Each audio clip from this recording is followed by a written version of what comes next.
8 साल का एक लड़का और 10-10 साल के 2 लड़के, कुल मिलाकर ये तीनों लड़के एक जगह बैठे हुए थे और बैठकर प्लानिंग कर रहे थे। प्लानिंग किसी खेलने की नहीं कर रहे थे, बल्कि प्लानिंग वो कर रहे थे जो इन लोगों ने सोच रखा था। और उसी बीच इनकी नजर पड़ती है वहीं पर इनके दोस्त की छोटी बहन, जिसकी उम्र महज अभी 6 साल थी। और ये उसको बुलाते हैं और बोलते हैं कि आओ हम तुम्हें एक बहुत अच्छी सी चीज दिलाएंगे। और ये लेकर उसको पहुंचते हैं एक बिल्डिंग में और वहां पर ले जाकर उस लड़की बच्ची के खेलने के बहाने हाथ और पैरों को बांध दिया जाता है। और फिर ये जो करते हैं, जिसको सुनने के बाद आपको यकीन नहीं होगा, आपके रोंगटे खड़े हो जाएंगे, आपको ये खबर झूठी लगेगी, उसके लिए मैं न्यूज की कटिंग लगा देता हूं, ये देख लेना। लेकिन उन तीनों ने मिलकर जिस घटना को अंजाम दिया वो सुनकर और कैसे मतलब इनके दिमाग में, इन छोटे छोटे जिनको मैं लड़का बोल रहा हूं वो बच्चे हैं, लेकिन उनके दिमाग में ये आया सब कैसे, वो जब आप सुनेंगे तो आपके वाकई में सच में पैरों तले जमीन खिसक जाएगी। क्योंकि जब मैं इस न्यूज को पढ़ रहा था तो मुझे भी यकीन नहीं हुआ था। तो चलते हैं और इस घटना को शुरुआत से मैं बताता हूं आपको आखिर तक।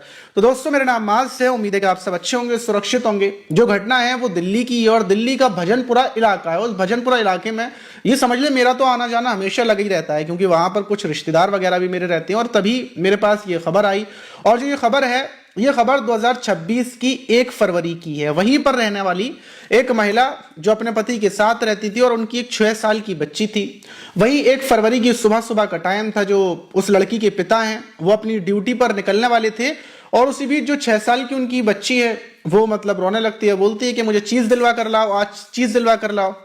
तो उसके पिता उसको ले जाते हैं अपने साथ में, और जो मोहल्ले की एक परचून की दुकान है उससे उसको चीज दिला देती है। चीज दिलाने के बाद वो वापस आ जाती है और जो अपना दरवाजा था वहीं पर खेलने लगती है। माँ अंदर काम कर रही थी। रोजाना डेली का यही नियम है कि वो अपने पिता के साथ चीज लाती है और उसके बाद वो खेलती रहती है। लेकिन खेलते खेलते वो अचानक से गायब हो जाती है। माँ को लगता है कि शायद कहीं आसपास खेलने के लिए चली गई होगी, अभी थोड़ी देर के बाद वापस आ जाएगी। लेकिन उसी बीच लगभग 1 घंटे के बाद वो वापस घर में आती है, और जब वो घर में आती है तो वो चल नहीं पा रही थी। माँ की नजर पड़ती है कि मतलब बेटी की आंखों से आंसू निकल रहे हैं, बाल पूरे बिखरे हुए हैं। और जब माँ पैरों की तरफ देखती है तो जो उसकी बच्ची है उसके पैरों की तरफ से खून टपक रहा था। माँ के पैरों तले जमीन खिसक जाती है कि आखिर उसकी इतनी छोटी बच्ची के ये खून क्यों आ रहा है। फौरन बच्ची को बैठाती है, बाल सही करती है, पूछती है बेटा क्या हुआ। तो बच्ची इतनी डरी हुई थी कि बच्ची बताती है कि माँ मैं गिर गई थी और गिरने की वजह से मेरे खून निकल रहा है, वो ऐसा बोलती है। लेकिन माँ फौरन उसके कपड़े उतारती है, कपड़े उतार कर देखती है कि तू कहाँ पर गिरी थी, तेरे कहीं पर घिसट नहीं है, मतलब चोट वगैरह लगती है, जो खून आ रहा है वो सिर्फ नीचे से आ रहा है। और माँ का मतलब ये दिमाग घूम जाता है कि मतलब चोट वगैरह तो कहीं लगी नहीं है, फिर तेरे चोट कैसे लग गई, क्या वहां से खून आ रहा है। तो बच्ची चुप हो जाती है। फौरन माँ घबरा कर उसके पिता को फोन करती है कि ऐसे ऐसे बात है, ये आई है और ये बड़ी बदहवास है। अभी माँ फोन कर ही रही थी कि इसी बीच जो बच्ची थी वो फौरन बेहोश होकर वहीं पर गिर जाती है।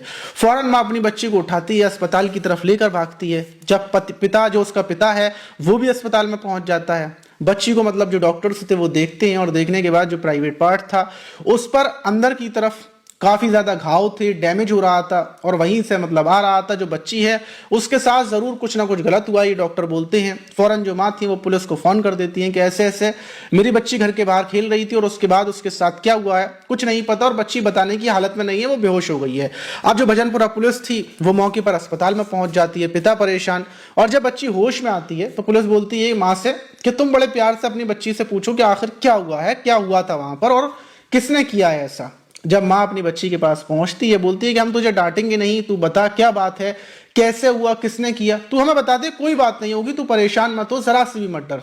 तो जो बच्ची है वो रोती है और रोते हुए बताती है कि माँ जब मैं वहां पर खेल रही थी, जो पड़ोस वाला लड़का है हमारा पड़ोस जो मेरे साथ भी खेलता है कई बार, वो आया था अपने 2 दोस्तों के साथ था। वो मुझसे बोलता है कि आओ हम लोग तुम्हें कुछ चीजें दिलाएंगे खाने पीने की, आओ हमारे साथ चलो। और जो हमारे घर से थोड़ी दूर पर जो बिल्डिंग बन रही है जिसमें काम चल रहा है, जिसमें मैं खेलने के लिए कभी कभार चली जाया करती थी और बच्चे वहां पर खेलते हैं, वहीं पर वो लोग मुझे लेकर पहुंचते हैं और जो ऊपर है जो मंजिल है वहां पर ले जाते हैं। और वहां पर ले जाने के बाद मेरे हाथ और पैरों को रस्सी से बांध देते हैं। एक लड़का डंडा उठा लेता है कि अगर तुमने यहाँ से भागने की कोशिश की तो हम तुम्हारे सर में डंडा मार देंगे।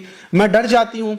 और उसके बाद वो हाथ पैर बांधने के बाद फिर जो दूसरा वाला लड़का था वो फोन निकालता है और फोन में कोई वीडियोस थी उसको चला देता है। और फिर जो एक और लड़का था वो अपने कपड़े हटाता है और उसने मतलब मेरे कपड़ों को वहां से हटा दिया था। और फिर वो लोग मेरे साथ गंदी हरकत करने लगते हैं, और गंदी हरकत करते हैं, मैं बहुत ज़्यादा मेरे दर्द होता है, और दर्द इतना होता है कि मैं मतलब चीख रही थी लेकिन वो मेरे मुंह को दबा लेते हैं, मुंह को पकड़ लेते हैं, और बहुत देर तक मुझे ऐसे ही परेशान करते रहते हैं। और आखिर में फिर मुझसे बोलते हैं कि अगर ये बात यहाँ से जाने के बाद किसी को भी बताई तो फिर वो लोग मेरे पापा को और तुम्हें मार देंगे, लड़ाई झगड़ा होगा, बहुत कुछ होगा। उन्होंने ये बात मुझे बोली थी, और उन लोगों ने हाथ से और सब पता नहीं कैसे कैसे किया था, जिसकी वजह से मेरे खून निकलने लगा था। अब जब ये बात माँ सुनती है, ये पुलिस को बताया जाता है कि ऐसे ऐसे बात है, और जो पड़ोसी लड़के हैं उनके नाम बताए हैं। पुलिस की टीम फौरन निकलती है, और जो पड़ोसी बताए थे और जो 2 लड़के बताए थे, पुलिस उनको गिरफ्तार करती है। अब जब पुलिस गिरफ्तार करती है तो पुलिस वाले भी हैरान हो जाते हैं, क्योंकि उसमें एक लड़के की उम्र 8 साल थी और दूसरे लड़के की उम्र 10 साल थी। इन दोनों को पकड़ा जाता है। जब पुलिस तीसरे लड़के के पास पहुंचती तो उसकी उम्र भी 10 से 12 साल के बीच में थी, मतलब 10-12 साल का लड़का था वो, जो 13 साल या 12 साल का ऐसा लड़का था। लेकिन वो उन तीनों को पुलिस पकड़ लेती है। पकड़ने के बाद अब पुलिस हैरान की, तो खुद बच्चे हैं, इन्होंने इस घटना को कैसे अंजाम दे दिया।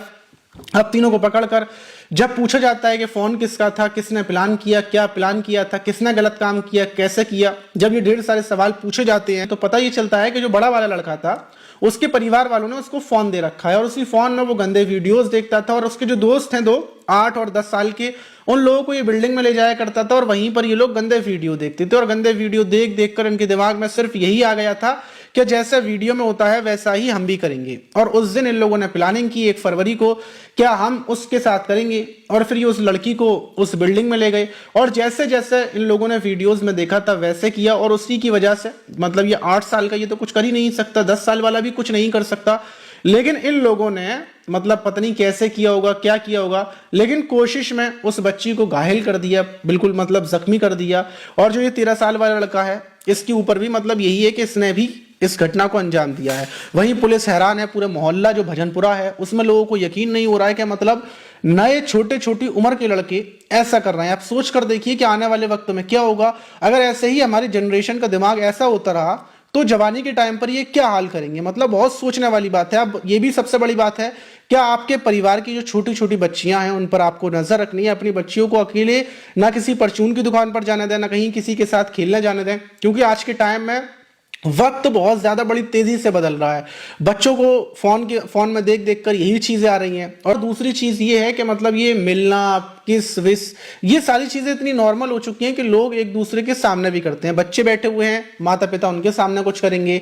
दूसरी चीज, कोई कपल्स वगैरह हैं वो भी नॉर्मल कर रहे हैं, फोन में आ रही है वीडियो, ये बच्चे देख रहे हैं। तो ऐसे ही कर कर बच्चों के दिमाग पूरे तरीके से बदल चुके हैं। आप अपने बच्चों पर नजर रखें, बहुत करनी नजर रखें, क्या आपके बच्चे क्या कर रहे हैं। और वीडियो बनाने का मेरा मकसद यही था कि आप अपने बच्चों का ख्याल रखें और आपके बच्चों के साथ वो सब ना हो जाए जो इन बच्चों के साथ हो चुका है। आप इस घटना पर क्या बोलना चाहेंगे कमेंट बॉक्स में जरूर बताइएगा कि इस घटना में जो लड़के हैं उनके जिम्मेदार उनके माता पिता भी हैं। कमेंट बॉक्स में जरूर बताइए।